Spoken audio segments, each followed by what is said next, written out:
Hello everyone, I'm Baruffy1322 and in this video I'm going to be showing a complete countdown of the top speeds of all fully upgraded cars from the Executives and Other Criminals DLC.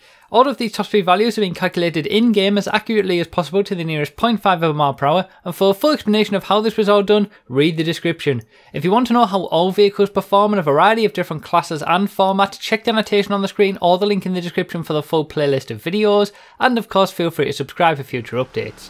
So in 15th place we have probably the biggest disappointment of this DLC, which is the Nightshade. With a top speed of 104.5 miles per hour, it is very slow. It's only the 17th best muscle car in the entire game, and if it had even a little bit more top speed, it would be a reasonably good car around the circuit as well. As it stands at the moment, it's pretty poor. So in 14th place we've got our first armoured car with the Schafter LWB long wheelbase version, 107 miles per hour, 11th best sedan in the game. And then 13th place we've got the Baller LE LWB armoured version with a top speed of 107.5. So what we'll see now is a good selection of ballers. They're all very similar in terms of top speed. We've got the Baller LE LWB non-armoured version next with a top speed of 108.0 miles per hour, only 0.5 of a mile per hour quicker than the armoured version. Now this is the second best SUV in the game in terms of top speed, tied alongside the Baller LE armoured version with also 108 miles per hour, also tied with the regular Baller, and also tied with the Huntley S as well. So all of those four cars have exactly the same top speed, but ultimately they are now one place behind the Baller LE, which is the new fastest SUV in terms of top speed in the entire game, with a top speed of 108.5 miles per hour. So again, only a 0.5 mile per hour difference between the regular version and the armoured version, but ultimately the Baller LE does have the highest top speed of the SUV's class, even beating out the Huntley S. So in 8th place, now we're tied for 8th place at this point. First up we've got the Schafter LWB. We saw the armoured version earlier, but now we've got the regular version, and tied with it for 8th place is the Cognoscenti armoured version. So we've pretty much had a little bit of a break with the Schafter LWB at 109.5 miles per hour, and now we're starting to get back into the Cognoscentis. All together they're going to be. So 7th place, again this is for this DLC. 6th best sedan in the game is the regular Cognoscenti, 110.0 miles per hour, so 0.5 of a mile per hour quicker than the armoured version, and that's a pretty standard thing that we're seeing at this point. A little bit quicker than that is the armoured version of the Cognoscenti 5.5, which is the short wheelbase version of the Cognoscenti. This is the third quickest sedan in the game in terms of top speed, 6th best for this DLC, 112 miles per hour. And then just ahead of it, obviously again that 0.5 of a mile per hour difference, is the Cognoscenti 5.5, second best sedan in the game with 112.5 mile per hour top speed.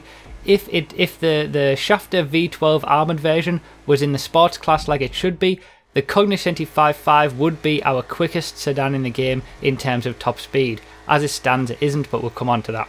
So in 4th place for this DLC is the Mamba. 117 miles per hour puts it into 7th place in the Sports Classics class, and then in 3rd we've got the Velier. So this is a top speed of 121.5 miles per hour, and that is huge. That puts it in 2nd place, joint 2nd place with the Massacro at the top of the sports class. But ultimately the top two positions are dominated by the Schafter V12s. The Schafter V12 armoured version gets a top speed of 123.5 miles per hour. It becomes easily the quickest sedan in the game, but really it should be in the sports class.